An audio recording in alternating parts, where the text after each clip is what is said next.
Astaghfirullahal azim allazi la ilaha illa huwal hayyul qayyum wa atubu ilaih. Astaghfirullahal azim allazi la ilaha illa huwal hayyul qayyum wa atubu ilaih. Assalamualaikum warahmatullahi taala wabarakatuh. Bismillahirrahmanirrahim. Alhamdulillahi rabbil alamin. Wassalatu wassalamu ala asyrafil anbiya'i wal mursalin.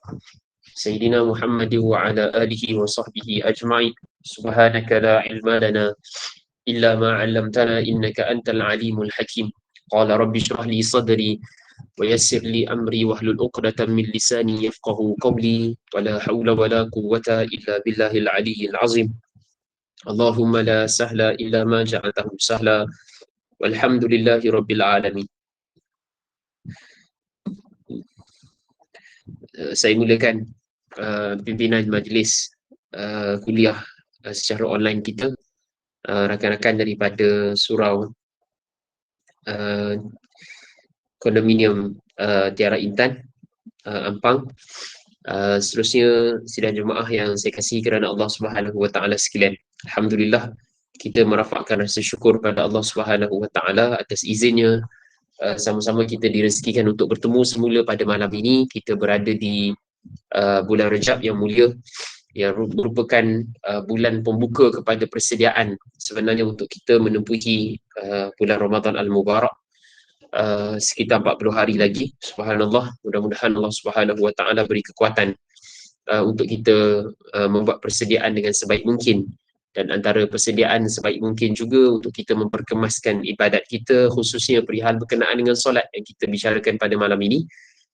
Dan juga selain daripada itu, untuk kita, Allahumma salli ala Sayyidina Muhammad, sentiasa melazimi majlis-majlis ilmu, majlis-majlis yang merupakan sunnah besar bagi umat Nabi Muhammad sallallahu alaihi wasallam, dan kita sama-sama memperbaharui niat kita untuk berada dalam majlis ini yang hal keadaannya untuk membesarkan Allah Ta'ala, untuk menundukkan hati kita dalam keadaan kita sebagai hamba yang sentiasa dahagakan bantuan daripada Allah Subhanahu wa taala.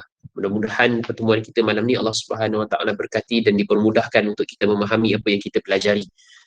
Sidang jemaah sekalian, kita sampai kepada perbincangan yang keempat sebenarnya, seperti mana yang ada pada skrin, iaitu masih lagi membicarakan tentang sunat-sunat dalam perihalnya solat yang kita bincangkan pada saat ini pada pertemuan yang lepas, sambungan daripada sunat hayyi'ah ataupun sunat hayyi'at, iaitu sunat-sunat yang sebenarnya selain daripada sunat ab'ad tersebut yang kita dah mulakan sebelum ini, perihal berkenaan dengan mengangkat tangan semasa takbiratul ihram, meletakkan tangan kanan di atas tangan kiri dalam posisi pada ketika berdiri, dan seterusnya melihat kepada tempat sujud dalam perihal kita semasa berdiri, semasa kita rokok dan seterusnya. Dan pada saat ini kita menyambung kepada perbincangan yang keempat, iaitu takbiratul ihram. Sidang jemaah sekalian, sahabat-sahabat sekalian, kata pengarang di sini membaca doa iftitah selepas daripada takbiratul ihram merupakan hukum dia sunat hayyi'at. Dengan maksud di sini, suka untuk saya ulang, kalau kita tak baca pun doa iftitah ni, solat kita tetap juga sah, dan tidak boleh kita melaksanakan Allahumma salli ala Sayyidina Muhammad sujud sahwi kalau sekiranya kita tidak melaksanakan perkara. Perlu diingatkan, beza sunat hayyi'ah dengan sunat ab'ad adalah perihal berkenaan dengan menjadi tuntutan yang bersangatan sehingga perlu diganti dengan sujud sahwi. Adapun kalau sekiranya sunat hayyi'at, maka tidak boleh digantikan dengan sujud sahwi. Kata para alim ulama, kalau digantikan dengan sujud sahwi pada tempatnya, bukan pada tempatnya, maka solat kita batal. Bukan semua benda solat ataupun perihal benda yang sunat ni dalam solat kita tinggalkan, disunatkan untuk kita sujud sahwi. Dia bukan macam tu. Maka yang keempat ini adalah membaca doa iftitah selepas daripada takbiratul ihram. Lafaznya adalah seperti mana yang diriwayatkan oleh Imam Muslim dalam hadis daripada Sayyidina Ali karramallahu wajhah radhiyallahu anhu alaihi salam, sahabat Nabi sallallahu alaihi wasallam, khalifah Islam yang keempat, merupakan menantu Nabi dan juga sepupu bagi Nabi, wafat pada tahun 40 Hijrah. Beliau menyebutkan bahawa apabila Nabi sallallahu alaihi wasallam mendirikan solat, baginda Nabi membaca wajjahtu wajhiya lilladzi fataras samawati wal ard hanifan wa ma ana minal musyrikin inna salati wa nusuki wa mahyaya wa mamati lillahi rabbil alamin la syarika lahu wa bizalika umirtu wa ana minal muslimin. Dengan maksudnya di sana, aku menghadapkan mukaku kepada Tuhan yang telah menciptakan langit dan juga bumi, dan dalam keadaan hanif di sini, iaitu hal keadaan yang sangat berkenaan dengan agama kita, dan aku bukanlah terdiri daripada orang-orang musyrik. Sesungguhnya sembahyangku, ibadatku, hidupku dan juga matiku, dan sesungguhnya adalah bagi Allah Subhanahu Wa Taala, pemilik sekalian alam, tiada sekutu baginya, la syarikalah, dan demikianlah aku diperintahkan dan aku terdiri daripada golongan orang yang beriman. Perbincangan ini sebenarnya sedikit saya nak sebutkan di situ. Dalam semua solat, termasuk solat sunat, disunatkan untuk kita baca doa iftitah semua. Cuma riwayat daripada Imam Muslim yang kita baca tadi merupakan salah satu daripada bacaan doa iftitah. Sebenarnya bila dihimpunkan riwayat, sahabat-sahabat sekalian, ada 12 bentuk doa iftitah yang boleh dibaca di dalam solat kita. Maksudnya tidak semestinya Allahu Akbar kabira walhamdulillahi katsira ataupun seperti mana riwayat dalam skrin kita. Paling pendek, Allahumma salli ala sayyidina Muhammad, disebutkan dalam riwayat Imam Muslim, alhamdulillah hamdan katsiran tayyiban mubarakan fih. Itu paling pendek. Jadi kalau sembahyang sunat, kalau sekiranya sembahyang tarawih sebagai contoh, wallahu alam, saya melihat kepada kewajaran untuk kita meninggalkan doa iftitah tersebut satu perkara yang tidak baik, maka kita bacalah doa iftitah yang ringkas. Okay, bacalah doa iftitah yang ringkas. Antaranya boleh dibaca tadi, alhamdulillah hamdan katsiran tayyiban mubarakan fih. Dalam hadis Muslim ada juga dalam riwayat Muslim juga, Allahu akbar kabira walhamdulillahi katsira wa subhanallahi bukratan wa asila. Pendek ya tu. Jadi kita jangan tinggalkan doa iftitah ni, kerana ia merupakan sunat, dan juga sebahagian daripada para alim ulama menyebutkan antara waktu yang perlu diusahakan untuk khusyuk, salah satunya semasa kita membaca doa iftitah, iaitu pada ayat tadi, wajjahtu wajhiya lilladzi fataras samawati wal ard. Kami menghadapkan wajah kami kepada Allah ataupun Tuhan yang telah menciptakan langit dan bumi. Sebahagian riwayat sebutkan semasa inna salati wa nusuki wa mahyaya wa mamati lillahi rabbil alamin. Jadi waktu ini jangan kita dilalaikan dengan benda-benda yang lain, dan suka untuk saya ingatkan diri saya dan juga kita semua supaya kita perhalusi makna bacaan. Kalau tak dapat hafal satu persatu, hafal secara umum pun dah jadi satu permulaan yang baik, supaya dalam solat kita, bila kita baca, kita memahami, dapat membantu pada penghayatan, dan seterusnya dapat kelazatan apa yang kita baca tersebut. Tidaklah kita baca sebegitu sahaja. Mudah-mudahan Allah Ta'ala beri kekuatan. Terus, kata pengarang lagi, tempat yang disunatkan membaca doa iftitah, disunatkan membaca di awal permulaan daripada sembahyang fardu dan sunat. Sama ada bagi sembahyang seorang diri, imam ataupun makmum. Nampak? Maksudnya tidak ada pengecualian di situ. Jadi jangan solat tertentu, solat tarawih misalnya, kita tinggalkan doa iftitah ini. Baca sahajalah apa yang kita nak kejarkan sangat. Dalam keadaan tersebut, baik 8 ataupun 20, maupun dalam perihal surat yang lain, kita baca yang ringkas pun tak mengapa. Yang penting jangan ditinggalkan. Sekiranya bacaan Fatihah telah pun dimulakan, dan sebagaimana yang anda ketahui kata pengarang, bahawa basmalah adalah satu ayat daripadanya, atau isti'azah telah dibaca, iaitu membaca a'udzubillahi minasyaitonirrajim, maka luputlah, dengan maksud tidak lagi disunatkan untuk membaca doa iftitah, dan tidak harus dia membacanya kembali sekalipun dia tidak membacanya kerana dia terlupa. Dalam kaedah, kalau kita dah baca bismillah ataupun a'udzubillah selepas angkat takbir tanpa membaca doa iftitah, maka di sana luput perkara tadi. Dengan maksud di situ tidak lagi ada doa iftitah selepas daripada itu, sahabat-sahabat. Maksud saya, kita angkat takbir, Allahu Akbar, kita dah bismillahirrahmanirrahim, baru teringat, baca doa iftitah. Tak, waktunya telah pun berakhir. Waktunya telah pun luput. Adapun kalau sekiranya memang kita tak baca, maka dibenarkan untuk kita membacanya. Cuma saya nak suka untuk tekankan di sini.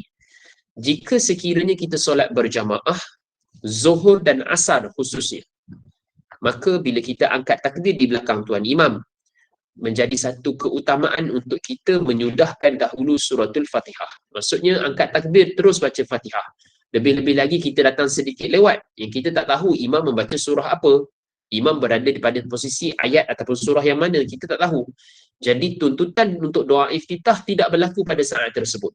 Zuhur dan Asar kita angkat takbir, kalau sekiranya kita dah ada lewat, imam pun kita tak kenali siapa, kita pun mungkin tak biasa solat di situ, tak tahu dari sudut kadar masa imam itu membacanya bagaimana, maka kita terus sahaja baca suratul Fatihah supaya kita nak confirm kita ini makmum yang masbuk ataupun kita makmum yang muwafiq. Adapun kalau sekiranya kita membaca doa iftitah dalam kadar masa yang mengambil masa Fatihah, tiba-tiba imam kita rokok, maka di situ kita tidak dibenarkan untuk rokok pada saat tersebut. Sebab kita dah mengambil masa untuk membaca suratul Fatihah. Jadi ini fleksibel. Kita perlu tahu masa yang tepat untuk kita membaca doa iftitah. Adapun kalau kita solat subuh, solat maghrib dan juga isyak yang kita mendengar bacaan surah Tuan Imam, kita dah boleh buat agakan di situ. Pada kadar umumnya lah, kita angkat takbir, imam sedang baca Fatihah, maka kita boleh baca doa iftitah. Dalam solat subuh sebagai contoh, kita yakin imam kita membaca surah yang panjang pada subuh hari Jumaat, imam baru saja alif lam mim, yang kita yakin imam akan sujud tilawah, maka sempat untuk membaca doa iftitah pada kadar yang minimum dan lanjut membaca Fatihah selepas daripada itu. Dia berdasarkan kepada kesesuaian. Adapun kalau Ustaz. Sila, akhi. Minta maaf, tak dapat tangkap Zuhur dengan Asar tadi macam mana Ustaz? Boleh tolong ulang tak? Jika Zuhur dan Asar, kita datang lewat. Kita bukan datang semasa takbiratul ihram.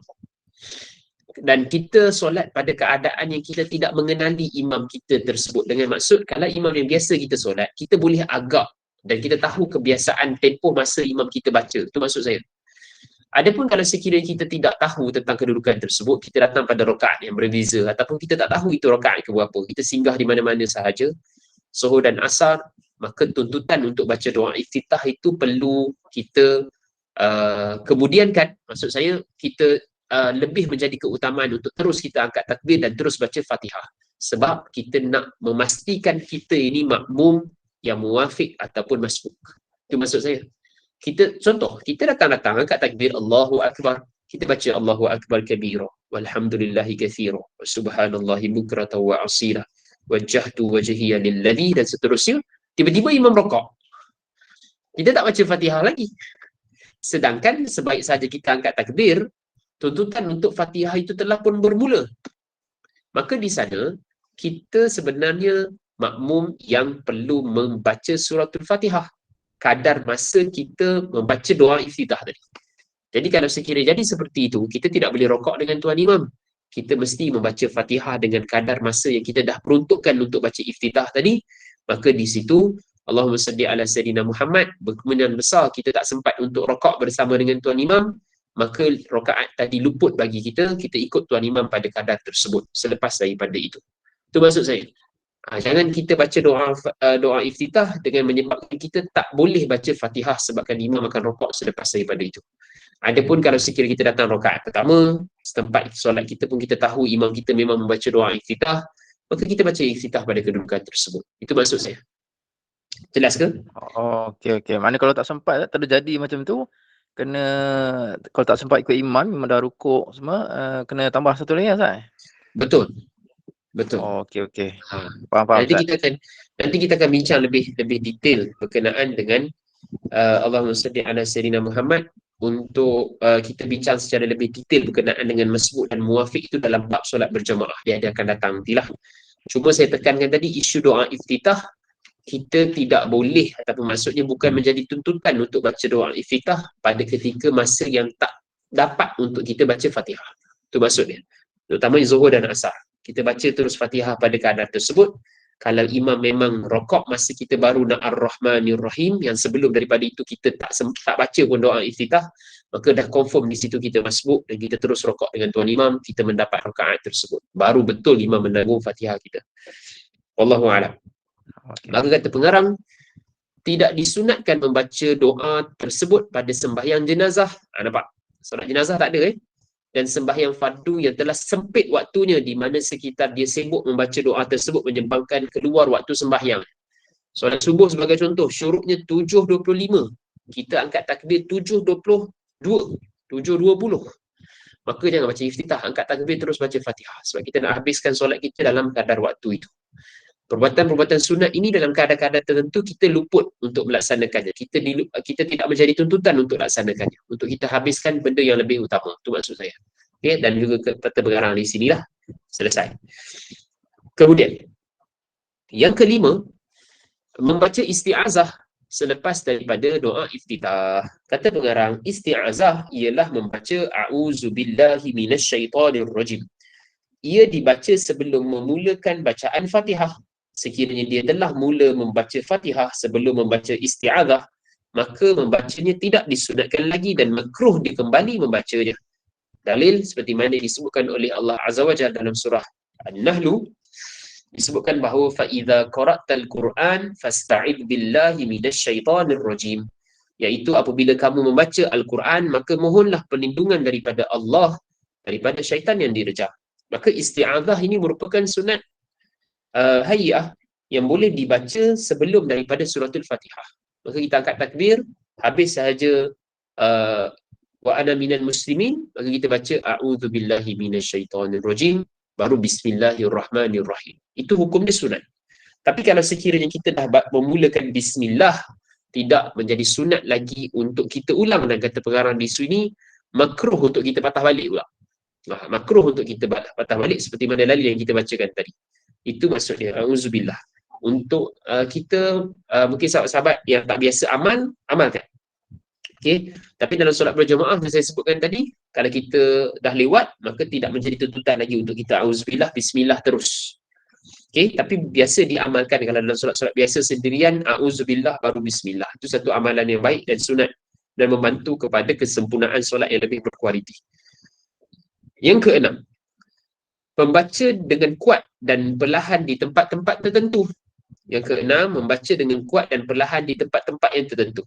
Tempat-tempat yang disunatkan membaca dengan nyata dan kuat ialah pada 2 rakaat solat subuh. Ini solat yang dibaca kuat.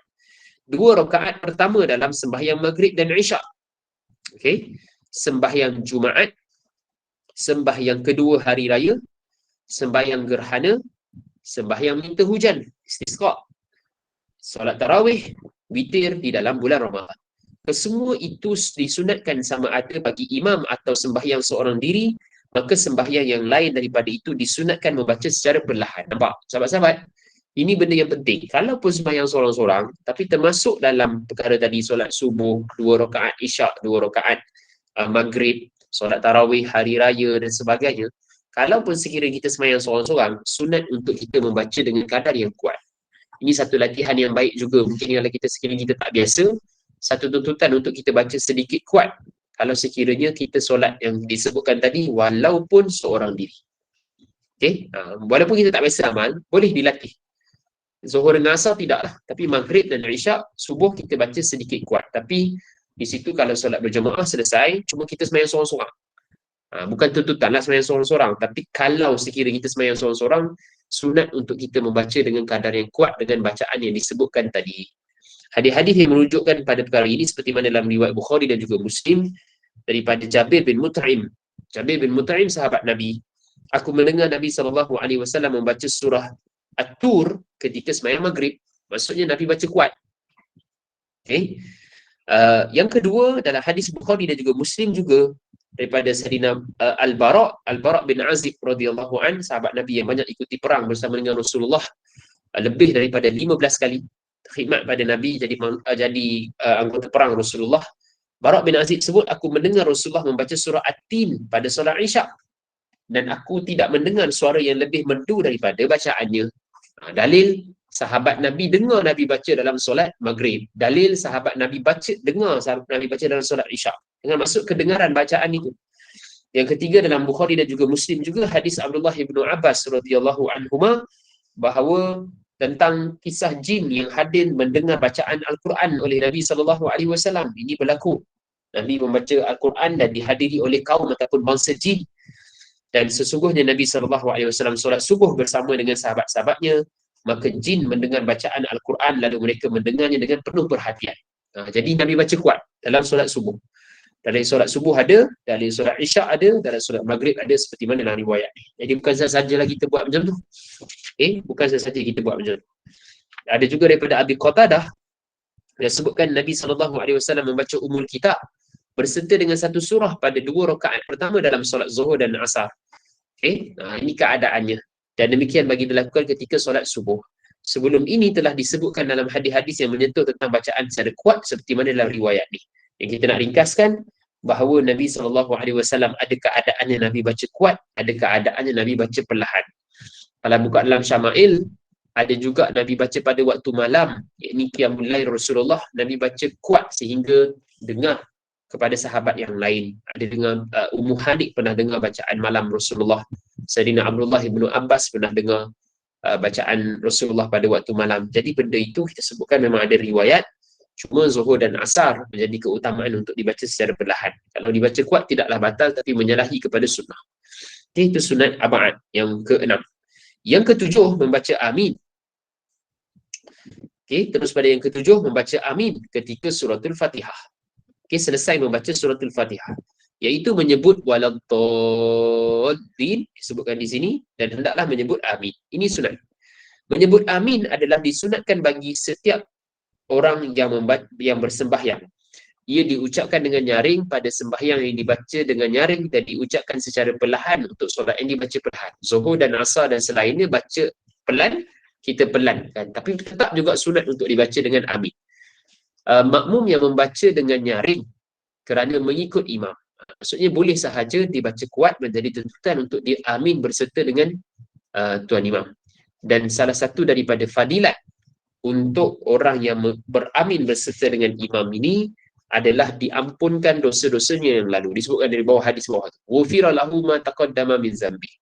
Siapa yang mengikut imamnya mengucapkan amin dan serentak amin tersebut sebenarnya dengan para malaikat, maka mendapat fadilat di situ, diampunkan dosa yang telah lalu. Ulama syarah hadis ni maksudnya dosa yang lalu itu adalah dosa-dosa sebelum daripada solat, dosa-dosa yang kecil. Adapun untuk dosa yang besar kena bertaubatlah. Itu fadilat amin sahaja. Cukup besar ni sebenarnya. Jadi bila kita solat berjemaah khususnya, kita berusaha untuk mengucapkan amin dengan tuan imam. Dan ada sakah solat pada ketika itu, kalau imam baca waladdallin, jangan terus waladdallin amin. Sepatutnya bagi 1-2 saat untuk makmum bersedia mengucapkan amin selepas daripada imam. Dalilnya ada di situ. Mendapat fadilat, diampunkan semua dosanya. Kata Abu Daud di bawah tu, kata Abu Hurairah, apabila Rasulullah membaca ghairil maghdubi alaihim waladdallin, baginda akan mengucapkan amin sehingga orang yang berada di belakang daripada baginda mendapat, kita sebutkan saf yang pertama itu, mendengarnya. Itu sebab tu kita baca kuat pada saat ni. Masjid juga kedengaran untuk mengucapkan amin ini dalam riwayat. Itu yang ke-7 untuk sunat hayat. Yang ke-8 kita lanjutkan, membaca sesuatu daripada ayat Quran dan selepas daripada Fatihah. Ini juga penting. Kata pengarang di sini, perkara sunat ini terlaksana. Kata pengarang di sini, perkara sunat ini terlaksana dengan membaca surah daripada Al-Quran, sekalipun pendek, dengan hanya bacaan 3 ayat berturut-turut. Ini minimum. 3 ayat berturut-turut. Tak kisah kita ambil daripada yang mana. Perkara ini hukum disunat. Ia hanya disunatkan pada 2 rakaat pertama sahaja dalam setiap sembahyang, dan ia disunatkan kepada imam atau orang yang sembahyang berseorangan secara mutlak. Baik imam, baik makmum, baik imam, baik orang yang solat sendirian, maka sunat untuk dia baca surah. Adapun kalau sekiranya memang dia tak baca, solatnya tetap juga sah, tetapi ada keluputan dari sudut kesempurnaan. Itu maksud dia. Ia juga disunatkan kepada makmum ketika sembahyang yang bacaannya dibaca dengan perlahan, atau makmum itu berada jauh daripada imam hingga dia tidak mendengar bacaan imam. Allahu Rabbi. Nampak detail pengarang kita bagi. Kalau sekiranya kita solat sendirian, jika disunatkan bacaan makmum pada ketika solat, dan bacaan itu maksudnya dibaca dalam keadaan perlahan. Maksudnya zuhur dan asar, kita ada masa untuk baca surah, maka baca surah. Tapi bila imam rokok, taklah kita rokok. Dan dalam keadaan yang lain, Allahumma salli ala Sayyidina Muhammad, kalau sekiranya makmum itu tidak mendengar bacaan tuan imam, maka disunatkan makmum itu baca. Jauh sebagai contoh, sunat untuk dia baca sebab dia tak kedengaran bacaan surahnya tuan imam. Berikutnya disunatkan kepada membaca pada sembahyang subuh dan zuhur surah-surah yang agak panjang seperti mana Hujurat. Nah, ini poin yang menarik sahabat-sahabat. Surah yang dibaca panjang adalah pada waktu mana? Zuhur. Iaitu baca Hujurat.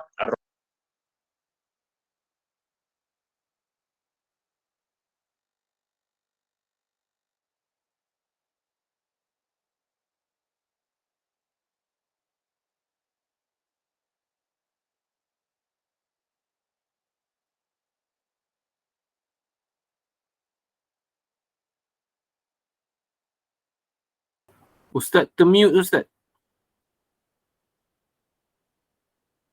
Kenapa dia tiba-tiba termute? Ada orang mute kan saya? Saya ulang. Pada solat subuh dan zuhur, ada dalil Nabi baca surah Hujurat dan juga surah Rahman. Panjang ni sebenarnya. Panjang bagi kita, tapi sebenarnya sesuai. Sebab dia ada kaitan juga dalam solat berjemaah. Pemilihan surah dalam solat berjemaah ini memang ada. Jadi kalau dalam riwayat ni, Nabi pernah solat subuh dan solat zuhur baca surah Hujurat dan juga surah Ar-Rahman. Sekali-sekala kita boleh cuba. Okey, kalau tak hafal kita buka Quran untuk kita ikut sunnah ni. Yang seterusnya solat asar dan juga isyak baca apa? Surah Asy-Syams. Okey. Dan seterusnya surah Qul huwallahu ahad pada solat maghrib. Cuma dalam solat berjemaah bagi makmum baca suratul Fatihah terlebih dahulu kalau kita nak baca surah yang pendek. Sahabat-sahabat yang mungkin tak biasa jadi imam, kalau kita singgah di surau, R&R dan sebagainya, ada orang kita katakan berada di belakang kita nakkan kita jadi imam, mungkin kita tak hafal surah yang lain, kita baca Qul huwallahu ahad saja, boleh. Tak ada masalah. Teruskan jadi imam pada keadaan tersebut. Cuma kita bagi masa makmum di belakang baca Fatihah dulu. Maksud saya, waladdallin kita baca kan. Jadi berhenti dulu kadar 20 ke 25 saat. Habis itu baru kita baca Qul huwallahu ahad. Sebab 4 ayat dengan 7 ayat ni mana sempat mereka nak rokok sekali yang kita kejap lagi. Nanti ketinggalan mereka dan juga nak habiskan suratul Fatihah. Itu maksudnya. Tapi dalam riwayat Rasulullah pernah baca Qul huwallahu ahad semasa solat maghrib kerana solat itu paling diringkaskan untuk orang ada urusan yang lain dan sebagainya. Ringkas sahaja. Adapun solat yang lain tu Nabi baca surah-surah yang panjang. Semua ini berdasarkan kepada hadis dalam riwayat Imam Nasa'i daripada Sulaiman bin Yasir dan daripada Abu Hurairah. Mereka sebutkan bahawa aku tidak pernah solat di belakang seorang yang menyerupai sembahyang Nabi SAW selain daripada si fulan. Kami telah solat di belakang si fulan tersebut dan dia telah memanjangkan bacaannya pada 2 rakaat pertama solat zuhur dan meringankan bacaannya pada 2 rakaat yang akhir. Jika dia meringankan bacaannya, maaf saya bagi pada kitab, dia meringankan bacaannya pada sembahyang asar dan membaca surah-surah yang pendek pada sembahyang maghrib serta membaca surah Asy-Syams dalam solat isyak.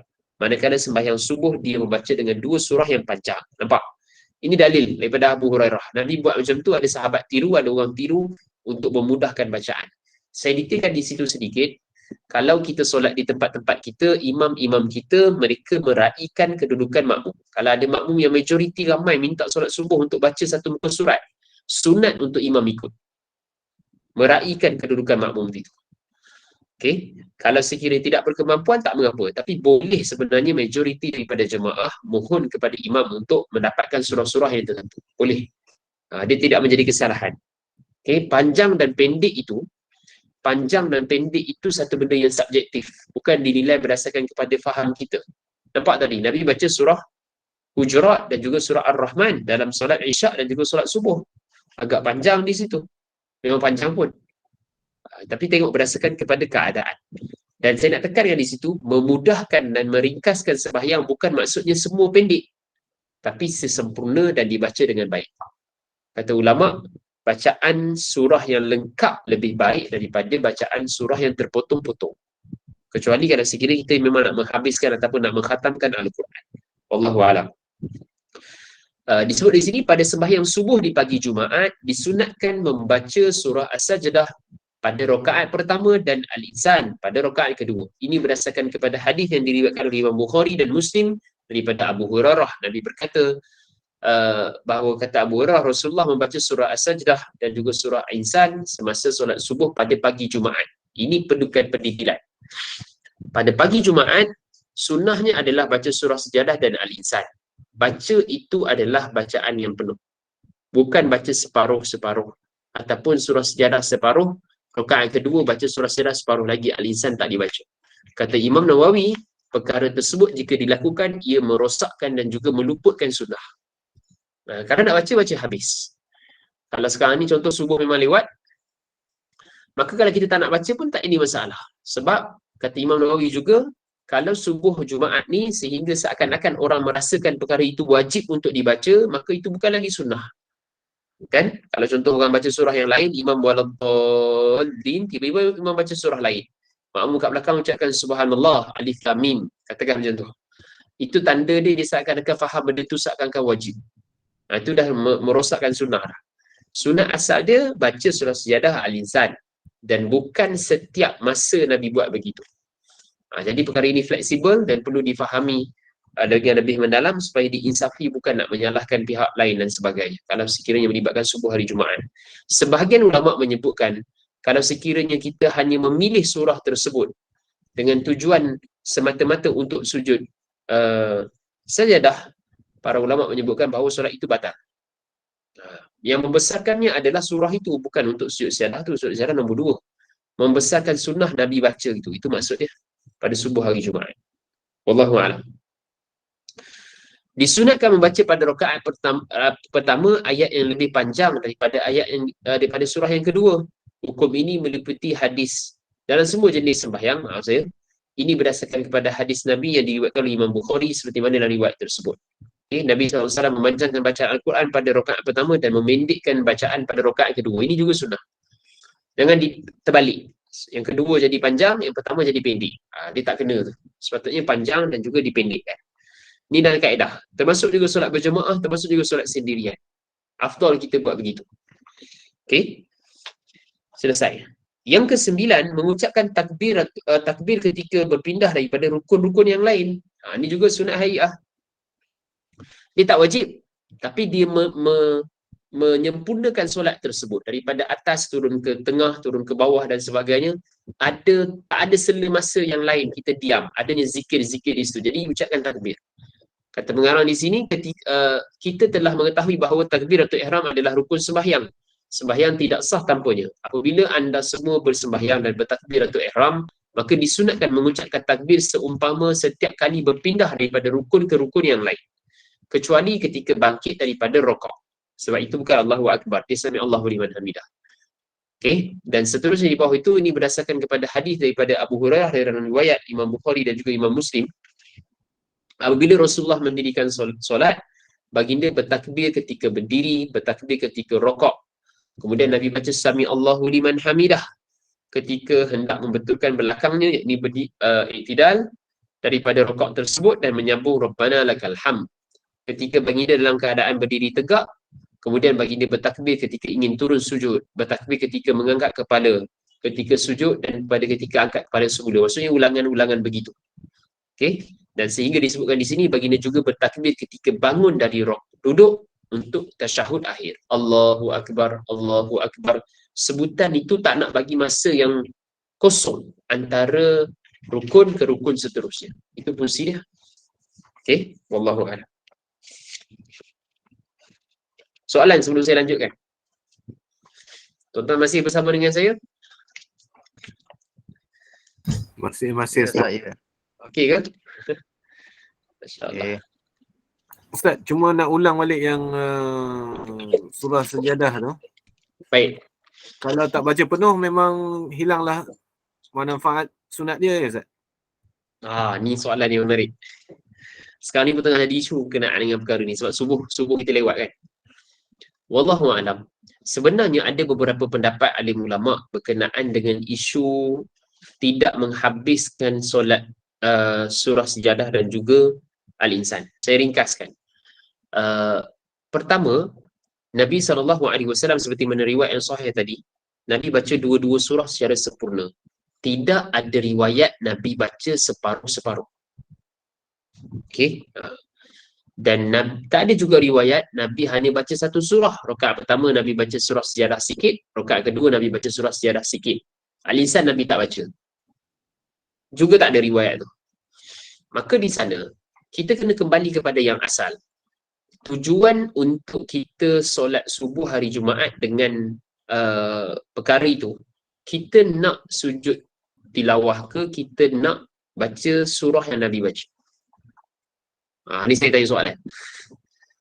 Kita yang datang subuh hari Jumaat kan, kita nak baca surah yang Nabi baca ke ataupun kita nak sujud tilawah, sujud sejadah? Rasa-rasanya sebab apa? Jawapan. Sebab baca surah tu lah Ustaz. InsyaAllah. Betul? Sebab kita nak baca surah yang Nabi baca. Kita nak membesarkan perkara itu. Bukan maksud saya tak boleh sujud tilawah tu. Tapi itu bukan tujuan utama dia. Sebab tu kata Imam Nawawi, kalau sekiranya para jemaah merasakan seakan wajib untuk membaca ataupun seakan-akan sujud tilawah hari Jumaat. Sujud tilawah hari Jumaat. Bukan disandarkan kepada surah itu. Itu satu benda yang salah. Maka saya suka untuk kongsikan, ada beberapa perbincangan ulama sebutkan bahawa jika sekiranya kita solat pada hari Jumaat, subuh Jumaat maksud saya, dengan dikosatkan ataupun diniatkan untuk sujud tilawah, maka solat kita batal. Kerana kita seakan-akan menambah benda yang tidak ada di dalam solat pada waktu tersebut. Kita sujud tilawah disebabkan kita membaca surah itu. Ada ayat tilawah pada ayat yang ke-15 itu. Jadi kita sujud sebab kita baca. Bukan tujuan untuk kita solat subuh hari Jumaat itu adalah untuk sujud. Dia tak sama tu. Wallahu'alam, ada juga poster dan juga kita sebutkan huraian daripada Sahih Musamaha mantan Milah Persetuan dulu. Dan juga ada posternya nanti saya share tentang isu solat subuh hari Jumaat dengan tujuan untuk sujud tilawah. Bukan nak baca surah. Jadi kena hati-hatilah. Saya lebih cenderung kepada kalau kita tak nak baca habis disebabkan uzur dan sebagainya, tak payah baca. Habis tu Ustaz, macam mana kita nak sujud tilawah? Kan dah sebut tadi, bukan sebab nak sujud tilawah, kita nak baca surah yang Nabi baca. Sebahagian juga ulama bagi solusi yang lain, nak dipendekkan sedikit, boleh membaca Sabbihi isma rabbikal a'la dan juga hal ataka hadisul ghasyiyah pada subuh hari Jumaat. Bukan terhad kepada solat Jumaat sahaja. Wallahu a'lam. Itu pendetilan dia. Jadi perlu diperkemaskanlah. Bukan tanda kita semata-mata nak sujud. Itu benda yang salah. Wallahu a'lam. Okey, maklum Ustaz. Baik. Di Ampang sekarang macam mana? Separuh-separuh ke? Tak adalah. Di tempat saya memang jadi isu tu. Tapi dibincangkan semula dan kita bagi solusi supaya tidak dibaca. Kalau sekiranya nampak membebankan makmum dan sebagainya, dan juga disebabkan itu kena baca separuh-separuh. Saya lebih cenderung untuk kita baca sempurna ataupun baca surah lain. Itu lebih baik. Lebih nampak pelik baca surah Sejadah rakaat pertama sampai ayat Sejadah. Seterusnya sambung baca surah Sejadah tersebut 2 ayat lah. Lepas tu rakaat. Lepas tu rakaat kedua sama ada baca insan separuh ataupun baca surah Sejadah, tapi tak habiskan pula juga. Nampak sangat tujuannya untuk sujud tilawah. Itu benda yang salah. Okey, sebab asalnya sujud tilawah tak ada di dalam solat. Okey, jadi kena diperkemaskan itulah. Wallahu a'lam. Itu isu yang saya rasa penting untuk kita fahamlah. Clear? Clear Ustaz. Baik. Yang ke-10, membaca tasbih. Okey. Yang ke-10 adalah membaca tasbih ketika rakaat dan sujud seperti mana saya sebutkan tadi, iaitu membaca dengan keadaan yang tenang dan juga tetap pada kedudukan tersebut. Pada bacaan rakaat adalah subhana rabbiyal azim wa bihamdih. Seterusnya semasa sujud subhana rabbiyal a'la wa bihamdih. Ini bacaan dia. Minimum baca 3 kali. Minimum baca 3 kali. Tidak menjadi satu tuntutan untuk baca lebih daripada itu. Okey, jadi itu sunat apa? Okey. Maaf saya sunat hayat. Sunat hayat. Kalau sekiranya kita tak baca pun tak ada masalah. Kita rakaat Allahu Akbar. kadar masa 1-2 saat untuk tuan Madinah, kemudian kita Allahu Akbar semula. Bukan nak suruh buat macam tu, tapi maksudnya solat tetap sah. Sebab dia hanya sunat. Dan tidak boleh sujud sahwi sebab tu. Tanya sebab apa sujud sahwi ni? Saya tak baca Subhan Rabbiyal Azim dengan Subhan Rabbiyal A'la tadi. Batal solat. Sebab ini sunat hayat, bukan dibenarkan untuk digantikan dengan sujud sahwi. Yang ke-11, meletakkan kedua tangan di atas permukaan kedua paha ketika duduk membaca tasyahud awal dan akhir. Letak tangan tu, dia sunat hukum dia. Macam mana nak letak? Kalau contohnya saya kata jadi tanda ini lutut, jari kita di situ. Sama je. Dia macam tu. Dalam kaedah. Itu yang lebih tepat sebenarnya. Kata pengarang di sini nampak. Caranya adalah menghulurkan jari-jari dengan tangan kiri, disampaikan menghimpunkan jari-jari antara satu sama lain yang berada kita sebutkan di hujung kepala lutut. Nampak? Di hujung kepala lutut. Bukan kita memegang lutut tersebut. Okay? Dan seterusnya dihulurkan dengan keadaan direndahkan ketika awal bacaan tasyahud. Saya letakkan macam tu. Seterusnya diangkat. Okay? Diangkat sebenarnya tanpa menggerak-gerakkan. Nampak? Diangkat tanpa menggerakkannya sehingga selesai daripada solat. Maksudnya asyhadu an la ilaha illallah wa asyhadu anna Muhammadar Rasulullah sampai habis. Itu sunnahnya dalam mazhab kita. Tidak digerak-gerakkan. Tidak sesekali digerakkan. Kata Imam Muslim meriwayatkan daripada Abdullah ibnu Umar, anak Umar, berkenaan dengan sifat duduk Rasulullah ketika sembahyang. Maka disebutkan di sini adalah apabila Rasulullah duduk dalam keadaan sembahyang, baginda Nabi meletakkan tapak tangan baginda di atas paha kanan baginda. Maksudnya kanan dengan kanan, kiri dengan kiri.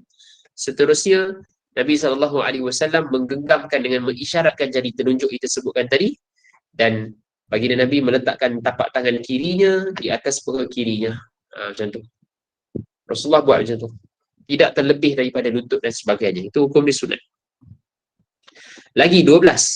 Duduk tawarruk ketika duduk akhir, iaitu ketika tasyahud akhir. Dan duduk iftirash bagi tempat selain daripadanya. Nampak? Bukan duduk antara dua sujud saja.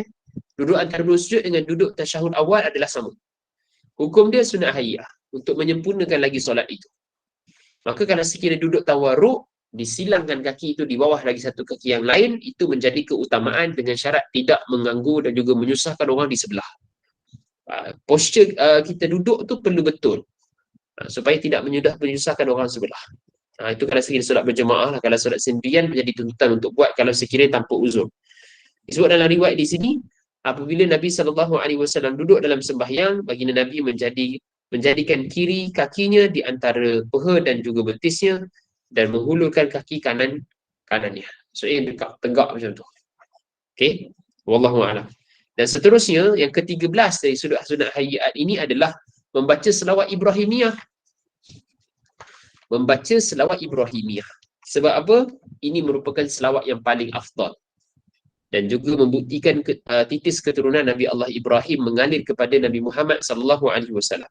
Pengarang kata di sini, seperti mana yang telah diketahui dalam pembahasan lalu, bahawa berselawat kepada Nabi adalah rukun yang mesti dibaca dalam tasyahud akhir. Dan rukun tersebut sah dengan mana-mana selawat kepada Nabi. Dan kemudian ditambah dengan selawat Ibrahimiyah tadi. Tapi dia bukan rukun, dia sunat. Sampai mana? Allahumma salli ala Sayyidina Muhammad sahaja. Wallahu a'lam. Dan disebut di sini, selesai daripada membacanya, disunatkan pula berdoa memohon perlindungan daripada Allah, daripada azab kubur, azab neraka dan berdoa untuk dirinya dengan apa sahaja doa yang dikehendaki, dengan syarat doa tersebut tidak panjang, meliputi kadar bacaan tasyahud akhir dan selawat kepada Nabi SAW. Jadi ada isu kita nak doa selepas daripada tasyahud tu, ini perbincangan dia. Okey. Jadi ada khilaf sebenarnya juga dalam mazhab Syafi'i, membaca Allahumma inni ala zikrika wa syukrika wa husni ibadatik tu dalam solat ke ataupun di luar solat. Ulama berselisih pendapat sebab dalilnya ada. Nanti kita akan baca yang akan datang. Cuma ini pada penghujung lah bacaan apa yang nak dibaca di situ. Wallahu a'lam. Imam Muslim riwayatkan hadis bawah tu, apabila seorang kamu selesai daripada membaca tasyahud akhir, maka hendaklah dia meminta perlindungan daripada Allah dengan 4 perkara. Daripada azab neraka Jahannam, azab kubur, fitnah Dajjal dan juga kita sebutkan fitnah kehidupan. Ini juga sunnah untuk dibaca sebelum daripada memberi salam. Okey, baca sebelum daripada beri salam. Fil alamina innaka hamidum majid, maka kita baca doa di situ. Yang ke-14 adalah memberi salam yang kedua. Assalamualaikum warahmatullahi. Kita sebutkan sebutan itu merupakan rukun. Dan juga yang kali yang kedua, kedua-duanya adalah sunat. Disebut di sini kami nyatakan beberapa salam. Yang pertama dalam rukun iaitu ketika memalingkan muka ke arah kanan. Assalamualaikum. Maksudnya macam tu. Apabila seorang melakukannya bermakna berakhirlah semua rukun dan perkara-perkara yang wajib dalam solatnya. Walau bagaimanapun dia disunatkan melakukan penambahan iaitu memberi salam yang kedua untuk berpaling ke arah kiri.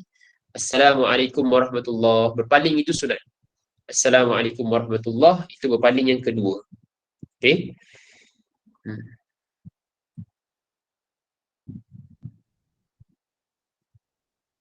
Masya-Allah, nampak ada riwayat Imam Muslim bawah. Kata Imam Muslim, aku melihat Nabi SAW memberi salam ke kanan dan juga ke kirinya hingga aku melihat keadaannya pipinya yang putih. Maksudnya berpalingnya Rasulullah ke tepi. Memang nampak dengan jelas lah. Bukan kita salam macam tu saja. Memang berpaling. Berpaling itu berpaling muka, bukan berpaling dada. Ada hadis Ibnu Mas'ud juga di bawah tu. Boleh baca, tak ada masalah. Yang ke-15 adalah sentiasa khusyuk di dalam perihalnya sembahyang. Ada huraian di bawah tu. Cuma penekanan yang saya nak bagi adalah khusyuk ini perkara yang terakhir selepas sempurnanya semua perkara tadi. Okay? Khusyuk adalah perkara yang terakhir selepas sempurnanya rukun dan juga syarat-syarat tadi, maka ia akan hadir selepas daripada itu dan perlu diusahakan. Sebagian orang fokus pada untuk khusyuk semata-mata tapi ilmunya tak ada. Itu tak kena lah. Okay? Boleh sahaja tersasar daripada perkara yang sepatutnya. Disebutkan di sini dalam riwayat Imam Muslim, boleh tengok hadis bawah tu.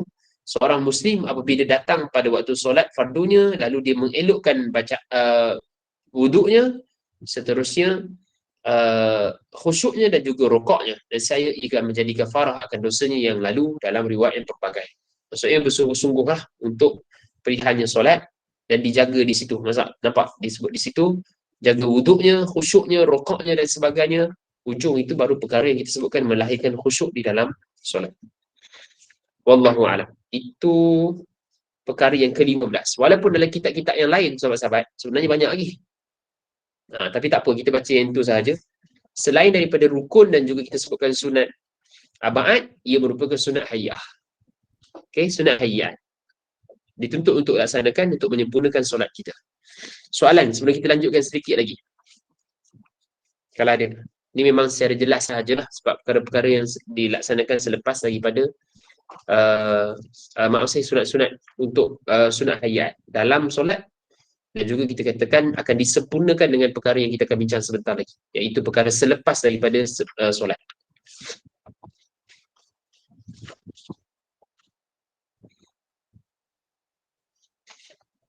Ustaz, kalau yang membaca tasbih ketika rukuk dan sujud tu, kalau kita membaca hanya subhanallah pun dah kira sunat ke, ataupun hanya sunat untuk diam dalam masa 1-2 saat?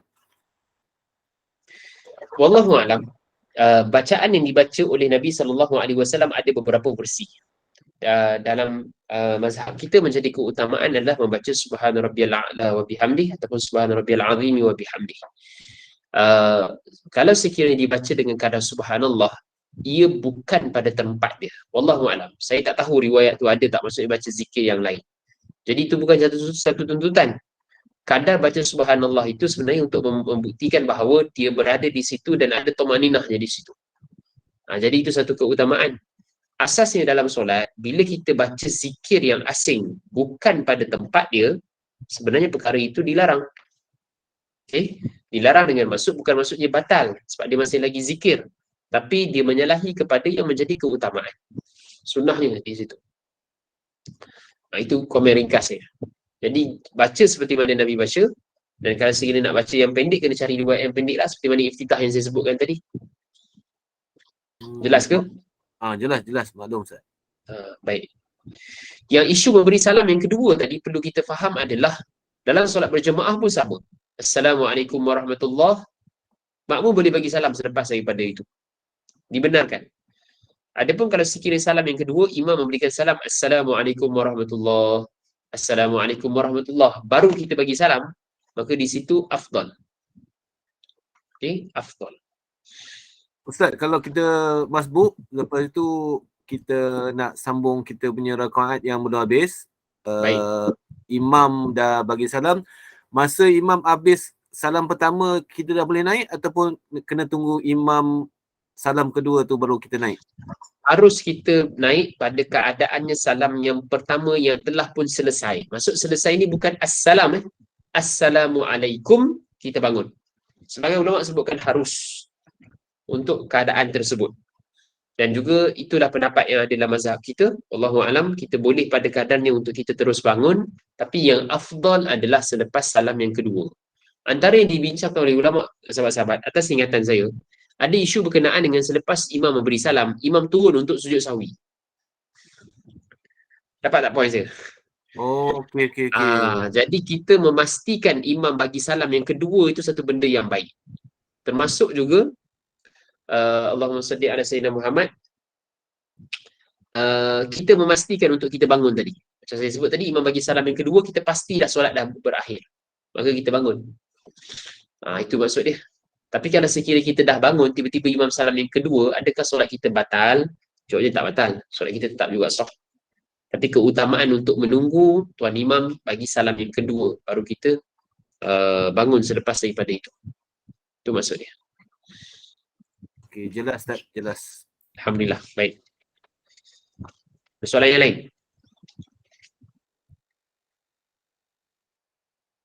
Kalau tak ada, saya nak lanjut sikit saja lagi. Perkara-perkara sunat selepas daripada sembahyang ataupun selepas daripada sunat. Dalam kitab saya muka surat 190. Kitab tuan-tuan saya tak pasti berapa. Boleh tengok selepas daripada itu. Okay, kita akhiri tadi pada 15, kita masuk pada yang pertama dahulu, iaitu perkara-perkara sunat selepas daripada mengerjakan solat. Kata pengarang di sini adalah disunatkan melakukan perkara berikut selepas daripada solat. Kalau ada yang hadir kali pertama, kita tahu bahawa sunat ni ada sunat sebelum, sunat ketika solat dan juga sunat selepas solat. Yang sunat semasa solat tadi ada sunat aba'ad dan juga sunat hayyi'at. Yang ini selepas daripada solat, selepas kita bagi salam maksudnya. Adakah pada ketika ini kita masih lagi solat? Jawab dia tidak. Solat dah habis. Bila habis bagi salam. Itu dah habis. Yang ini selepas daripada solat. Kata pengarang di sini yang pertama adalah istighfar, zikir dan juga doa seperti mana hadis Imam Muslim. Apabila Nabi SAW selesai daripada solatnya, baginda Nabi akan beristighfar, memohon keampunan daripada Allah Ta'ala sebanyak 3 kali, dan Nabi membaca Allahumma antas salam. Itu setiap lagi. Jadi Nabi baca astaghfirullah, astaghfirullah, astaghfirullah. Ataupun dibaca dengan astaghfirullahal azim. Ataupun dibaca dengan astaghfirullahal azim alladzi la ilaha illa huwal hayyul qayyum wa atubu ilaih. Boleh saja dibaca. Yang penting istighfar. Minimum 3. Dan Rasulullah juga buat 3 di situ. Itu sunnah ya. Dan ini perkara yang sangat penting. Ulama bincang kenapa nak istighfar sedangkan kita baru lepas solat. Kan solat itu menggugurkan dosa-dosa kita. Kenapa nak kena istighfar? Nabi sendiri istighfar. Jawabnya, sebahagian ulama menyatakan bahawa ketakutan kita memohon keampunan untuk dibaiki perihal solat tadi. Kita mohon ampun kalau sekiranya persembahan kita itu ada kekurangan. Dengan syarat sah dululah. Tapi kalau batal, tak boleh cerita di situ. Istighfar tersebut menginsafi bahawa kita baru selesaikan perihal solat tadi, kita mohon keampunan atas kekurangan daripadanya. Jadi Rasulullah baca 3 kali. Astaghfirullah, astaghfirullah, astaghfirullah. Dan Nabi baca doa. Allahumma antas salam wa minkas salam tabarakta ya zal jalali wal ikram, di dalam hadis yang sahih. Okey, ada bincang hadis yang lain juga. Allahumma antas salam wa minkas salam tabarakta rabbana wa ta'ala ya zal jalali wal ikram, dan selainnya. Okey, riwayat sahih seperti mana dalam skrin. Imam diharuskan mengangkat suara ketika berzikir apabila bertujuan mengajar kepada makmum. Dan apabila mereka telah mempelajarinya, maka sunat untuk imam tadi sebenarnya menjadi keutamaan untuk merendahkan suaranya. Bila mana kita jadi imam di tempat yang orang masih lagi ramai untuk solat, jangan dinyaringkan terlalu kuat sehingga makmum ataupun imam yang berikutnya itu terganggu dari sudut solat dia. Tapi bukan maksudnya tak payah zikir. Dibaca secara sederhana sahaja. Itu maksud dia. Jadi perkara yang pertama nak diminta adalah istighfar dan juga zikir-zikir yang lain seperti mana ada dalam riwayat tu. Dan juga Allahumma salli ala sayyidina Muhammad itu berlaku selepas daripada solat dan ada adab-adab dia. Antara yang boleh saya tekankan di hujung ni, Nabi SAW dalam riwayat Sayyidina Al-Bara' dan juga riwayat daripada Sayyidatina Aisyah, Nabi memutarkan badan Nabi semasa Allahumma antas salam wa minkas salam. Pusing sebelah kanan mensisikan makmum, ataupun dalam kitab Mishkat ada pusingan terus kepada makmum untuk menghadapkannya semasa Allahumma antas salam. Kenapa Nabi buat macam tu? Antaranya adalah Nabi SAW nak menunjukkan solat telah pun habis. Jadi kalau ada orang datang, nampak dah imam dah berputar.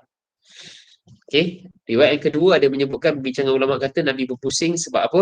Sebab nak sampaikan pesanan tazkirah pada keadaan tersebut, ataupun nak bertanya soalan kepada sahabat. Sebab tu Nabi semasa Allahumma antas salam, Nabi akan berputar kepada makmum, dan ada sebahagian sahabat antaranya Al-Bara' memang suka duduk di sebelah kanan daripada makmum untuk melihat wajah Nabi SAW selepas daripada solat dan membaca Allahumma antas salam wa minkas salam. Itu juga sunnah. Sibuk macam mana pun, istighfar tu kita buat 3 kali. Okey, astagfirullah, astagfirullah, astagfirullah, itu beredah. Boleh. Tapi pada asalnya lebih baik kita solat dalam keadaan maksud saya mengakhirkan solat kita dengan istighfar itu dihabiskan dengan duduk begitu tertib dan sebagainya. Jika ada urusan tak mengapa. Okey, itu yang pertama. Fadilat istighfar juga ada dibincangkan, cuma tak ada di sini. Antaranya adalah pembuka kepada sekalian daripada kesusutan, termasuk juga perihal dalam solat tadi, kekurangan kita nak dibaiki, tapi perkara yang lain dalam hidup, dalam selepas daripada itu. Dan juga pembuka kepada rezeki yang tidak disangka dengan istighfar. Dalam Quran juga disebut berkenaan dengan perkara ini dalam surah Nuh, juzuk yang 29 tersebut, dapat menurunkan hujan, dengan maksud ulama tafsir katakan rezeki, dapat melahirkan zuriat untuk yang sukar untuk mendapat zuriat, mendapatkan makanan dan sebagainya. Itu dengan fadilat istighfar. Mungkin ada perbincangan, boleh tak nak istighfar lebih banyak daripada 3 kali? Boleh tak nak buat? Wallahu alam, saya melihat bahawa kita buat 3 kali tersebut dan habiskan wirid. Seperti mana yang ada ni, nanti kita akan baca lagi wirid-wirid Nabi buat. Lepas daripada tu kita sambung dengan istighfar. Ikut seperti mana yang Nabi buat dahulu. Saya lebih cenderung untuk melihat perkara tersebut. Okey, habis kita doa, kita ambil tasbih, istighfar 100. Itu menjadi keutamaan. Berbanding dengan pada awalnya kita lihat Nabi SAW buat 3 kali, jadi kita buat 3 kali dahulu sebab kita nak habiskan wirid-wirid yang lain. Okey, wallahu a'lam. Dan ada fadilat-fadilat jadi situlah. Nanti ada doa-doa yang lain yang kita akan baca dalam pertemuan yang akan datang. Wallahu a'lam. Saya buka pada soalan kalau ada. Sila. Nanti kalau saya sambung nanti habis lambat ni. Sebab ada dalil yang lain tu nanti kita akan lihat. Kalau nampak perbezaan ayat tu tak sama dengan kita baca, sebenarnya beberapa versi hadis. Jadi tak ada masalah. Ada beberapa versi hadis. Bukan kita sebutkan benda tu tak ada disandarkan kepada Rasulullah. Wallahu a'lam. Sila. Ada soalan ke?